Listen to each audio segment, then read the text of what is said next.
Imagine a world where a simple political fixation could reshape the balance of power in the Western world, where one man's obsession with an icy island could fracture diplomatic ties, destabilize alliances, and push nations to the brink of conflict. This is the reality we're facing today with President Donald Trump's relentless pursuit of Greenland. What started as a seemingly bizarre notion, the purchase of the world's largest island, has now spiraled into a geopolitical crisis with profound implications for the future of NATO, Europe, and America's standing on the global stage. Greenland, an island of ice, natural resources, and geopolitical importance. But it's much more than that to Trump. For him, it represents control, dominance, and perhaps the pursuit of an enduring legacy. Yet, as tensions rise, Denmark and Greenland stand resolute, unwilling to yield. And so we must ask, how far will Trump push before he finally resorts to the hard way? Stay with us as we explore how this obsession could unravel more than just international relations. At first glance, the idea of buying Greenland might seem laughable. But beneath the surface, there's a deeper, more strategic reason why President Trump is fixated on this remote island. Greenland isn't just a geographical prize, it holds vast natural resources from rare earth metals to untapped oil reserves. In a world where the scramble for resources is more intense than ever, Greenland becomes a linchpin in the global power struggle. The Arctic, once locked away under ice, is now opening up the melting ice sheets, revealing new shipping routes and potential military advantages. But beyond the natural wealth lies something even more critical: influence over the Arctic. Control of Greenland would not only give the United States a stronger foothold in the North Atlantic, but also strategically counter China and Russia's growing influence in the region. In this new world order, power isn't just measured by military might, it's measured by the control you hold over resources, geography, and the future. So what led to this obsession? What made Greenland so irresistible to Trump? Trump's fixation with Greenland didn't emerge overnight. It started as an offhand comment, a passing thought during a conversation with a billionaire friend. But what began as a fleeting curiosity quickly evolved into a full-blown obsession. In 2019, Trump made waves when he first suggested the United States might buy Greenland. This was no ordinary diplomatic faux pas. It was a statement rooted in an expansionist vision, a vision that would see the world's largest island, along with its strategic advantages, become part of America's territorial holdings. At the time, many dismissed it as just another of Trump's outlandish ideas. But behind the bluster, something more concerning was taking shape. His desire to control Greenland wasn't just about land, it was about power, about expanding American influence in an increasingly contested region. As Trump himself later revealed, the idea of acquiring Greenland came from a love of maps. "Look at the size of this, it's massive, that should be part of the United States," he said. A simple comment, but one that would set the stage for a clash between America and Europe that no one saw coming. But what happens when diplomatic efforts fail and the demands escalate? The first major turning point came when Denmark, a NATO ally, firmly rejected Trump's request to buy Greenland. It wasn't just a diplomatic snub, it was a bold declaration that some lines would not be crossed. In response, Trump's rhetoric grew increasingly belligerent. His frustration was palpable. For him, the rejection was a personal affront, an obstacle in his pursuit of what he saw as America's rightful expansion. During a White House event, Trump didn't mince words. "We will do something on Greenland, whether they like it or not." His words were a stark reminder that diplomacy might no longer be enough. The rejection led to a dramatic shift in his approach. Trump was no longer playing by diplomatic rules. He was determined to force the issue. His recent comments that he'd prefer to make a deal the easy way, but if not the hard way would follow, signaled that the U.S. was preparing to escalate. But what does that escalation look like? What are the consequences for global stability if the U.S. presses forward regardless of international law? The stakes are high. Stay tuned as we explore how this crisis could impact the entire world. What's really at play in this geopolitical drama? It's easy to focus on the loud headlines, the brash statements, and the political theatrics. But beneath the surface, there's a deeper mechanism unfolding. Trump's push for Greenland isn't just about acquiring land or resources. It's about reshaping the global order to fit his vision of America's future. The strategy is simple but deeply disruptive. Use economic leverage, military presence, and international pressure to coerce smaller nations into submission. This method of soft power is underpinned by a network of supporters within the U.S. government who are eager to find justification for Trump's ambitions. They talk about Greenland's vast natural resources, the possibility of countering Russian and Chinese military advances, and the strategic positioning of U.S. military bases there. But what they don't say is that this is a far larger game.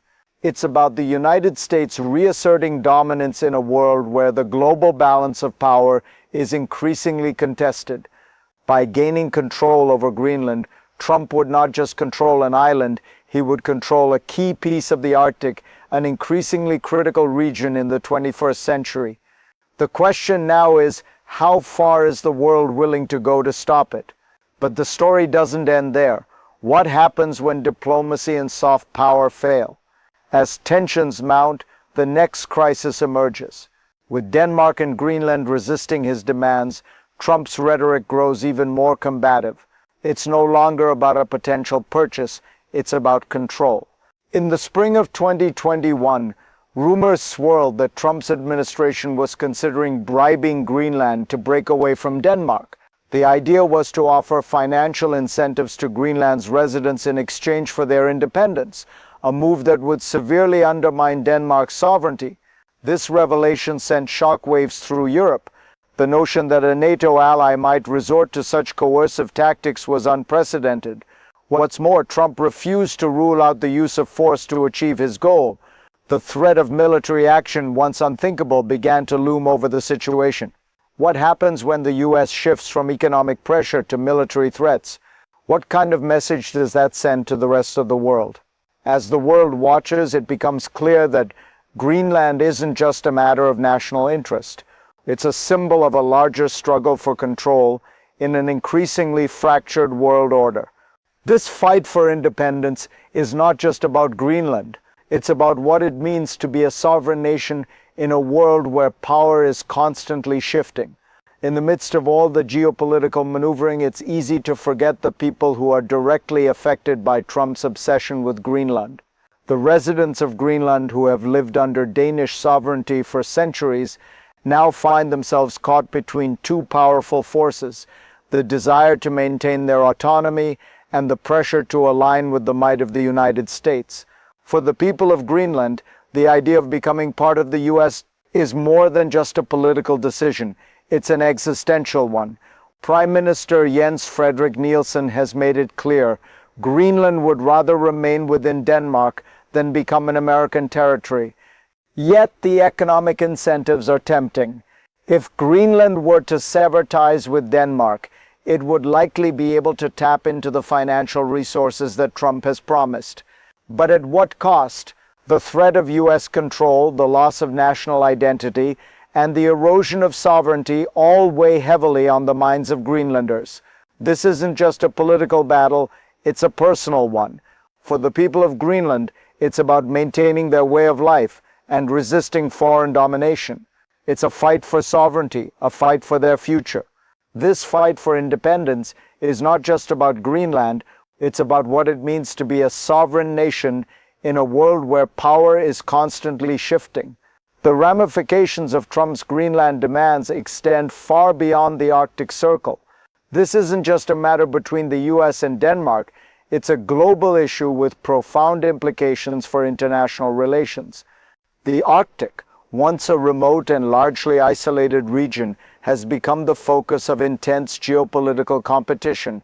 With climate change opening up new shipping routes and untapped resources, the region has become a strategic prize for global powers like the US, Russia, and China. Trump's desire to control Greenland is a direct challenge to these rising powers and could lead to a new Cold War in the North. In Europe, the situation is equally tense. If the US were to push forward with its demands, it would not only rupture relations with Denmark, but also shake the foundations of NATO.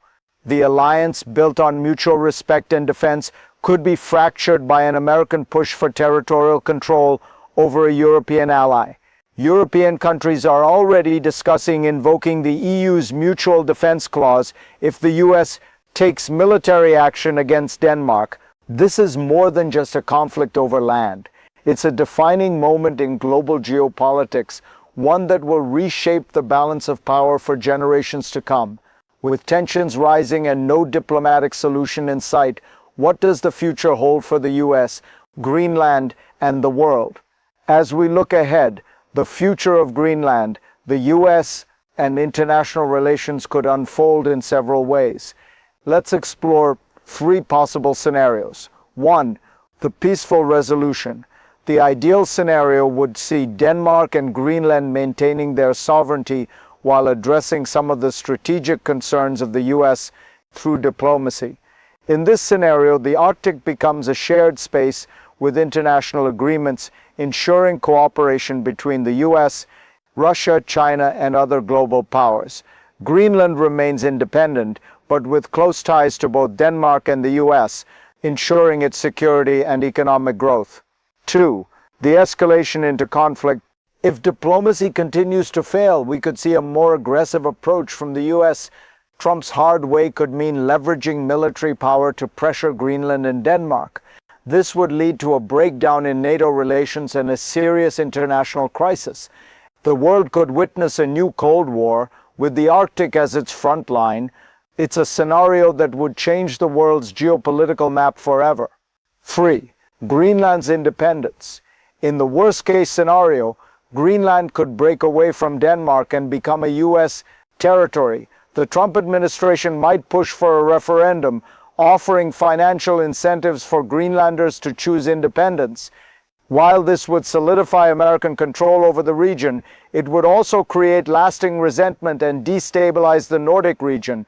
The shift would send shockwaves through international law and sovereignty norms, potentially setting a dangerous precedent. In any case, the world is watching, and the outcome could define the future of global diplomacy. With these scenarios in mind, it's clear that the future of Greenland is far from certain.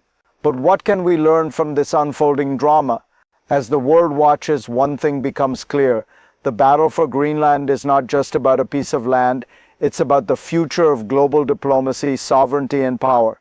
For Trump, Greenland represents more than just a geographical acquisition.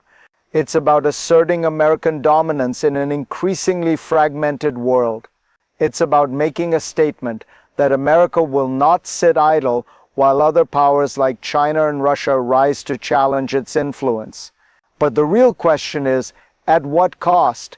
If the US presses forward with this strategy, it risks irreparably damaging its relationships with key allies, undermining international law, and sparking new tensions that could lead to conflict.